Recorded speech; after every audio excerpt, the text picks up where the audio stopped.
اس وقت P T I کے senior رہنما علی محمد خان صاحب نے میں جوائن کیا ہے۔ بہت شکریہ علی محمد خان صاحب آپ کے وقت کا۔ کیا کہیں گے آپ؟ انتہائی افسوسناک خبر ہے، کل سے پاکستان کی پوری عوام سوگوار ہے۔ بہت شکریہ۔ بسم اللہ الرحمن الرحیم۔ اللہم صلی وسلم وبارک علی سیدنا محمد۔ دعا کہ اللہ ان کی مغفرت فرمائے، آمین، اور ان کی والدہ کے لیے دعا ہے کہ اللہ ان کو صبر دے، آمین۔ ویسے کل جب ان سے ملے ہم لوگ، ان کے حوصلے بلند تھے، لیکن بہرحال بیٹا جو ہے وہ ماں کے لیے سب کچھ ہوتا ہے، اور ایک نہیں دو بیٹے وہ اس ملک پہ قربان کر چکی ہیں، تو سلام ہے اس ماں کو بھی، اور ان کے لیے صبر کی بھی دعا ہے۔ باقی اشرف صاحب کی میت آج رات آ جائے گی، جس طرح میڈیا میں رپورٹ ہو رہا ہے، اور یہ ہمارے ملک کا بڑا ایک نقصان ہے۔ اور اگر آپ اس کو ایک اور تناظر میں دیکھیں تو دنیا میں پاکستان کی بہت بڑی سکی بھی ہے کہ آخر یہ اس طرح کے حالات کیوں ہیں اس ملک میں۔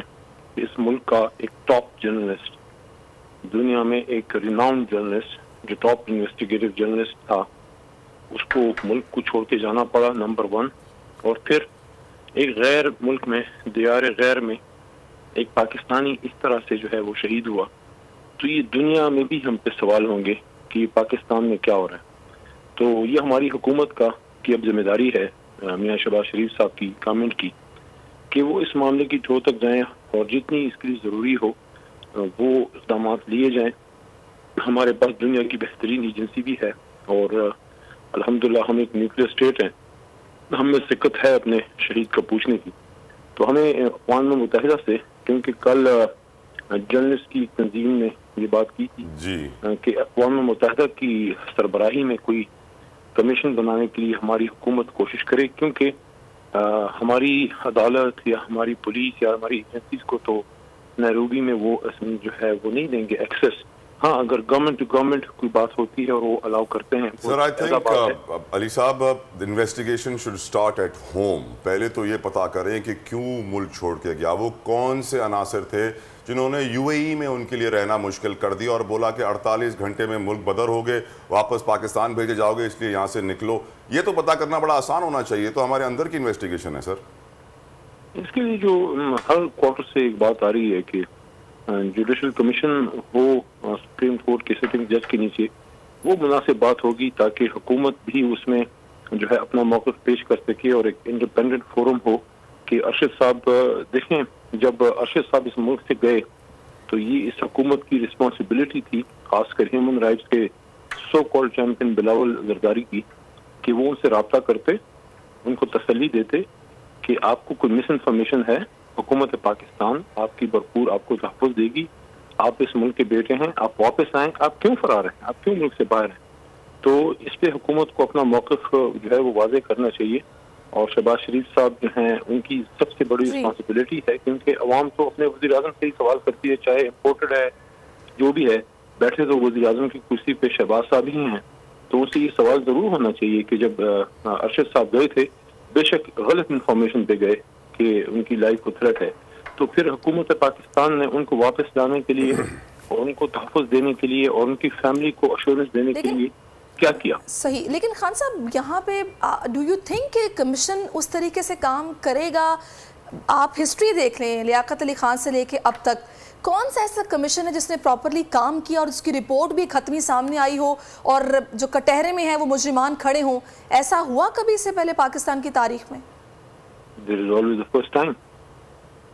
صرف لیاقت علی خان کی ہم بات کیوں کرتے ہیں؟ لیکن لیاقت علی خان صاحب شہید ہوئے، قائد ملت۔ اسی کراچی میں حکیم محمد سعید صاحب جو ایک نیشنل شخصیت تھے ہمارے، وہ شہید ہوئے۔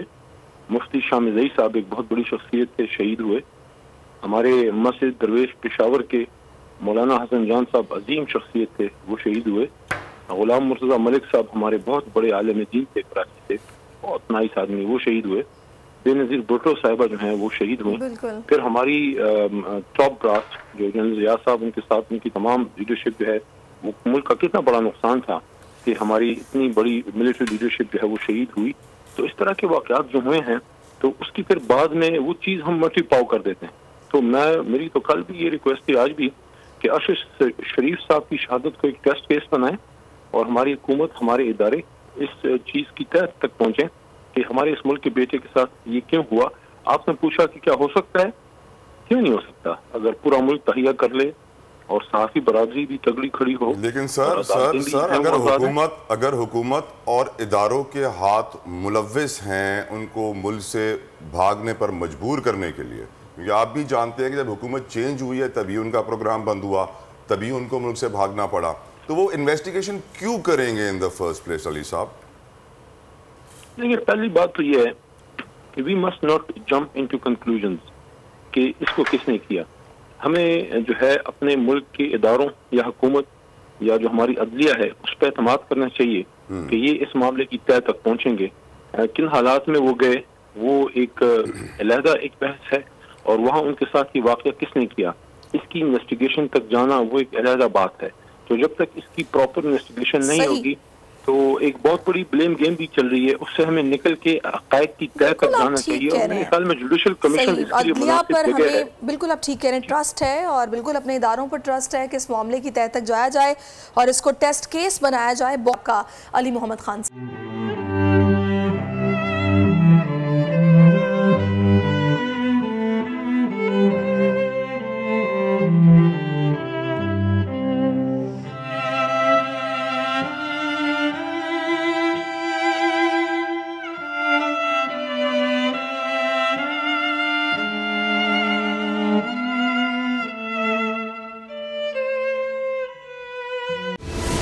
سب سے بڑی کوریج, سب سے بڑے پینلسٹ, ہم نے تو بڑی پی ایم ایل این کے وار سہے وہ بھی بلا وجہ, سب سے زیادہ رپورٹرز. الیکشن کمیشن کی جانب سے کوئی انتظامات اتنے اچھے طریقے سے نہیں کیے گئے. بول کی روایت, سب سے پہلا نتیجہ. اہم خبر ہے بہاول نگر بھی کپتان کا, پی ٹی آئی کامیاب, مکمل غیر حتمی غیر سرکاری نتیجہ صرف بول نیوز پر. لمحہ با لمحہ الیکشن کی خبر صرف بول پر. سبسکرائب کریں اور بیل دبائیں تاکہ کوئی خبر رہ نہ جائے.